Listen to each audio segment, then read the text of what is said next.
sedikit menanggapi tentang pertikaian Bapak bersama mantan atasan Bapak yang dulu katanya Pak Susno Duaji itu seperti apa tadi? Mungkin Pak. Pertikaian ya, selamat sore untuk rekan-rekan media. Kalau saya nganggap itu nggak pertikaian ya. Kalau pertikaian saya berantem. Menurut hemat saya itu saya menyuarakan pendapat, menyampaikan kepada yang bersangkutan ya, bahwa kalau seandainya pemerhati hukum atau pengacara yang bersangkutan, baik itu pengacara dari pihak Vina ataupun pengacara pada Rudiana mengeluarkan pendapatnya apapun itu sah-sah saja. Itu kan menurut alam pikir mereka tentang konstruksi hukum yang sedang terjadi ini. Kalaupun saya tuh mengkritisi beliau itu, ya, harusnya ya, kita ini dididik di lembaga yang memegang teguh disiplin, memegang teguh etika prosedur. Kalau dulu di lembaga tidak, waktu kita gabung dengan ABRI dulu, kita memegang sumpah prajurit, memegang teguh rahasia ABRI sekeras-kerasnya. Apapun yang terjadi, jangan sampai itu keluar. Nah, kalau di kita rakyat kita, contoh aja dah gini. Saudara-saudara sekalian punya keluarga, punya ayah, punya istri, kemudian punya anak-anak. Katakan ada salah satu anak kita nih yang nakal dan lain sebagainya, kan gitu. Apakah rekan-rekan ini ngomong keluar anak saya brengsek, bajingan dan lain sebagainya? Kan enggak kan? Mendingan saya gebukin anak saya hajar habis supaya dia jadi benar. Nah itu yang saya tahu. Nah sekarang dia itu kan berada dalam lingkup himpunan Polri dan himpunan Purnawirawan Polri. Dan sudah tahu mekanisme, aturan, etika prosedur. Ada tribrata kita, ada catur prastia kita. Udah mengatur itu semua. Lo kok tega-teganya dia keluar tuh ngomong macam-macam untuk menghancurkan Polri. Itu aja saya kritisi, ya. Supaya sadarlah kembali ke fitrahnya bahwa Anda itu seorang Komjen Pol. Ingat lo ya, Komjen Pol. Jangan rusak dong institusi ini. Kok tega tuh menghancurkan para junior-junior ini? Kalau memang betul-betul kita memang punya niat yang baik, berkali-kali saya katakan, ayo sama-sama kita ketemu para Purnawirawan Polri, ketemu dengan pimpinan Polri yang ada sekarang. Ini kan junior kita semua. Berikanlah suntikan, berikan guidance, ataupun kita tegur keras. Supaya Polri kita ini semakin baik. Polri kita ini semakin cintai rakyat. Kalau dikatakan oknum, saya yakin pasti banyak oknum-oknum yang melakukan penyimpangan di Polri ini. Tapi bukan berarti borok-boroknya ini harus kita ceritakan keluar. Terus kita ngomong bahwa kita tuh cinta Polri. Enggak lah. Cinta Polri bagaimana merusak? Kita cinta kepala keluarga tapi merusak. Kita ceritakan keborokan anak kita keluar. Itu bukan cinta keluarga namanya. Nah, gitu. Saya analogikan seperti itu aja. Boleh dikatakan bahwa saya ya senyum-senyum aja sebenarnya ya. Dibilang bahwa siapa sih Ricky Sitohang tuh nggak kenal gitu kan. Nah, tuh media tuh buka aja. Jejak digital kan ada. Ada foto-fotonya, kok ada videonya, saya tangga di bandara, buka tuh rekan media. Dia kenal atau enggak dengan saya. Ya. Dibilang level ya, memang bukan levelmu. Saya juga nggak mau jadi satu level dengan kamu. Kalau gitu sih kamu, saya juga ngapain satu level dengan kamu. Yang jelas pasti saya bersih keluar dari kepolisian. Lah kamu bersih nggak keluar dari kepolisian? Berarti kita nggak satu level gitu loh. Jadi nggak usah sok-sok suci juga.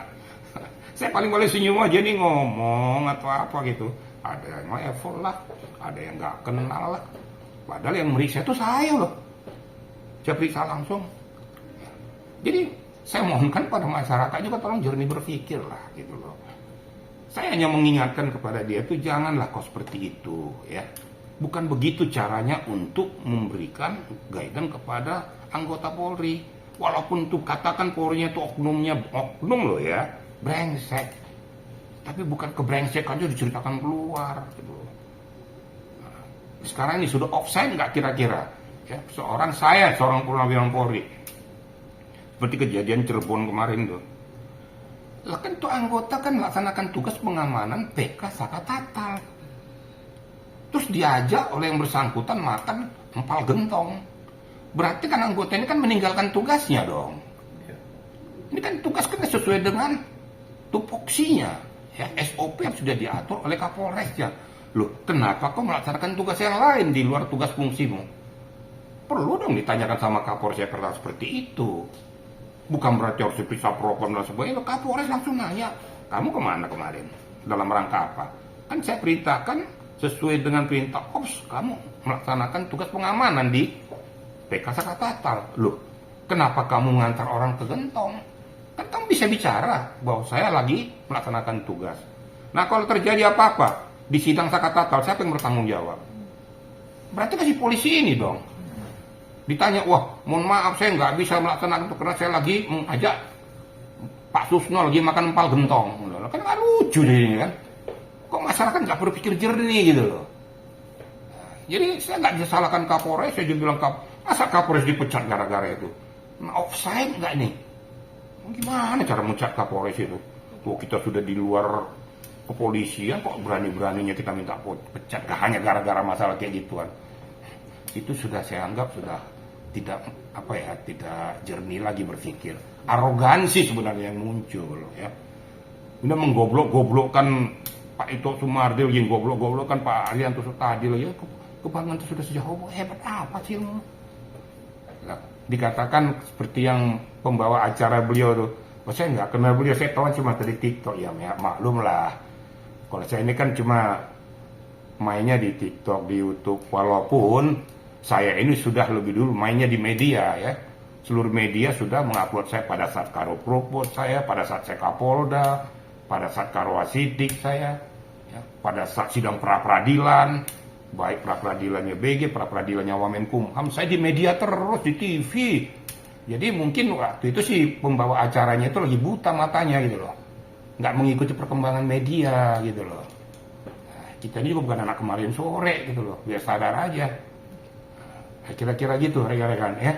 Bang, menanggapi soal Pak Susno Doji terlalu membela kasus Vina, sedangkan Susno Doji juga menuding kalau Bang Riki ini sedang mencari panggung saja, seperti apa Bang? Udah saya katakan, saya tidak membela siapapun. Coba ikuti media, coba ikuti segala ulasan saya. Kalau ada anggota Polri yang memang abuse, Propam Itbasum turun meriksa. Saya luruskan masalah loh. Saya tidak bela siapa-siapa karena saya katakan bisa saja oknum anggota Polri itu menyimpang dari alur tugasnya. Ya periksa. Tapi kalau dia benar jangan salahkan juga. Cari panggung di mana? Kita nggak cari panggung. Ente itu yang cari panggung. Kemana-mana ngomong seenak perut aja gitu loh kan. Jadi sadar diri lah kalau ngomong tuh berucap itu dipikir dulu sebelum bertindak gitu loh. Perjalanan masalah kasus Vina. Lah kita ini kan sudah melihat beberapa tahap setelah 8 tahun. Bukan pelaku langsung. Kan gitu. Itu yang pertama. Yang kedua, kita nggak usah menjustis lah gitu loh. Nanti biarkan aja sidang Sakatatal ini PK ini menentukan. Apakah ini kecelakaan tunggal, apakah ini kasus pembunuhan. Kok kita bisa sudah mengeluarkan pendapat, ini pasti kecelakaan tunggal. Nah ini yang sangat-sangat absurd gitu loh. Bayangkan saja, penyidik disalahin, JPU disalahin, hakim disalahin. Padahal udah inkrah tuh terlepas apapun. Makanya dia bilang, ini keputusan inkrah, masalah inkrah. Ya memang inkrah. Inkrah tuh sah secara hukum. Bapak itu belajar undang-undang nggak masalah inkrah tuh? Kalau inkrah patuhi, kepada siapa lagi dipatuhi? Sekarang keputusan MK, masalah pilkada. Kan sudah keputusan final, dipatuhi. Terus itu nggak salah itu. Oleh Bapak aja yang jadi hakim, nggak usah lagi gitu loh. Naik banding, salah lagi. Mahkamah Agung kasasi, salah lagi. Terus kapan lagi mau nggak salah lagi? Itu ngomong saya nak perut gitu loh. Nah, kita kembali kepada pokok masalah sedang sidang Sakatatal ini. Kalau seandainya diputuskan itu nanti diterima, hormati. Kalau itu ditolak juga hormati. Apa saya berpihak? Kan enggak. Hakim lah yang punya keputusan. Saya nggak punya keputusan. Saya nggak bisa menjustis bahwa ini kasus Vina nggak benar, enggak. Berdasarkan hasil laboratorium forensik berdasarkan hasil bedah mayat dinyatakan bahwa itu adalah pembunuhan. Nah, satu lagi yang perlu saya ingatkan, biar masyarakat tahu, nggak ada antara Polres Kabupaten dengan Polresta. Pada saat itu sudah diambil alih oleh Polda. Nah, ini etika prosedur. Loh, kok seorang mantan kabar eskrim kok misah-misahin antara Polres dengan Polresta Kabupaten? Nggak lucu kan? Kalau sudah ditangani Polda semuanya sah. Kecelakaan bisa terjadi, tapi pada saat timbul kecurigaan beberapa pasalnya bisa dilakukan sidik ulang. Ternyata bukan kecelakaan, ternyata itu adalah pembunuhan, bisa saja. Ada novumnya, ada pembuktiannya. Nah, tinggal nanti hakim yang menentukan. Silakan saja lah, kita lihat aja nanti keputusan Mahkamah Agung. Nah, saya rasa Mahkamah Agung memutuskan seadil-adilnya karena masyarakat pemerhati sudah kelihatan semuanya. Kalau kalian bilang tadi ya penuh hujatan, itu resiko. Kalau kita tidak berani mengeluarkan pendapat, kita akan takut selamanya. Tapi demi kebenaran, kadang-kadang ada yang gak enak, ada yang menyakitkan. Tapi bagi saya martir, saya tetap menyuarakan pendapat tentang barikade hukum yang benar. Saya tidak berpihak ke sana, saya tidak berpihak ke sini. Salah katakan salah, benar katakan benar. Kalau diterima hormati, kalau nggak diterima juga hormati. Kira-kira gitu rekan-rekan ya. Tapi gimana sih Bang, itu kan kalau yang saya baca Pak Susno Duaji ini adalah mantan komandannya Bang Riki. Tapi dia sama sekali tidak kenal. Kan satu instansi, kepolisian, terus satu bawahannya Pak Susno juga. Kok bisa-bisanya sih dia bilang nggak kenal gitu? Mungkin Bang Riki sempat operasi plastik kayak nggak kenal gitu atau gimana? Ya itu yang jadi masalah. Saya sendiri senyum-senyum tuh kan. Bapak ini nggak kenal saya, udah duduk di ruangan saya, di ruangan pemeriksaan saya, di ruangan Karopropos tempat saya meriksa dia, duduk di situ. Ya, malam-malam tuh saya ngantarkan lagi ke mobil. Ya, saya antarkan mobil sampai kepala saya tuh kena ini kameranya media tuh, supaya dia terlindung masuk ke dalam mobil sebelum dia pulang. Saya yang nangkap, saya yang berbicara kok dengan dia di bandara. Lah itu lihat fotonya lah. Nah, silakan masyarakat sekarang lihat. Bener nggak dia nggak kenal saya? Itu fotonya jelas kok. Itu wajah siapa? Kan wajah bapak itu dengan wajah saya.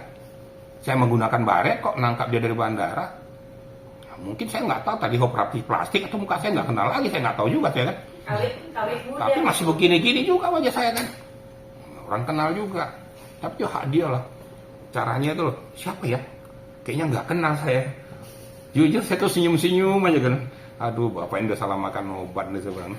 Atau bapak ini malu, saya nangkap bapak di bandara pak. Nah, gitu kan. Gak usah malu lah.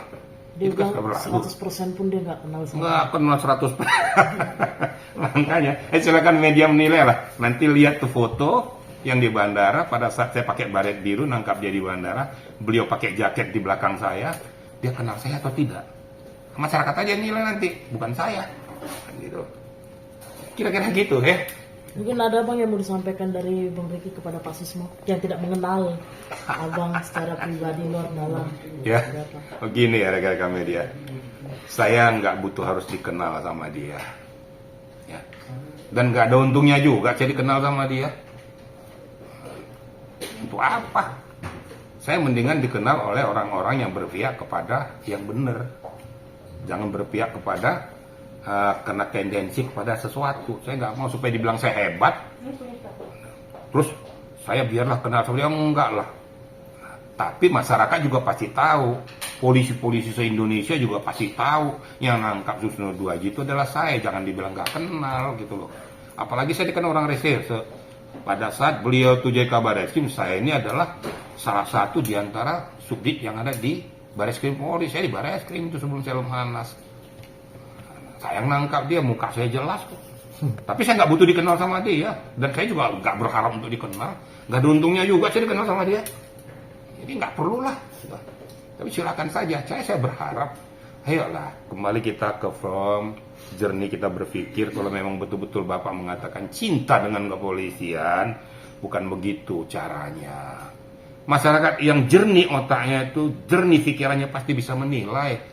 Langkah-langkah Bapak ini kira-kira cinta polisi itu atau menghancurkan polisi atau kena sakit hati. Nah, nanti masyarakat akan menilai sendiri. Kalau cara-cara Bapak seperti ini, Semuanya polisi tidak profesional lah, polisi salah mengambil langkah lah, polisi salah mengambil tindakan lah. Kok Bapak nyala-nyalain semua? Parah kan? Yang hakim salah lah, yang penyidik salah lah, yang JPU salah lah, semua salah. Terus yang memeriksa Bapak juga dulu masalah kasus pilkada itu Bapak bilang bahwa ini saya dijolimi. Ya sudah keputusan hakim kok dijolimi, gimana? Bapak laksanakan kok hukumannya. Bapak seorang jenderal, sudahlah. Saya nggak mau terlalu berpolemik tentang itu, silakan saja Bapak menilai. Apakah pendapat saya ini menjatuhkan Bapak, atau pendapat saya itu untuk meminta Bapak berpikir jernih kembali, supaya tegaknya hukum ini tidak gara-gara keberpihakan. Gitu kira-kira rekan-rekan, Oke, makasih Bang.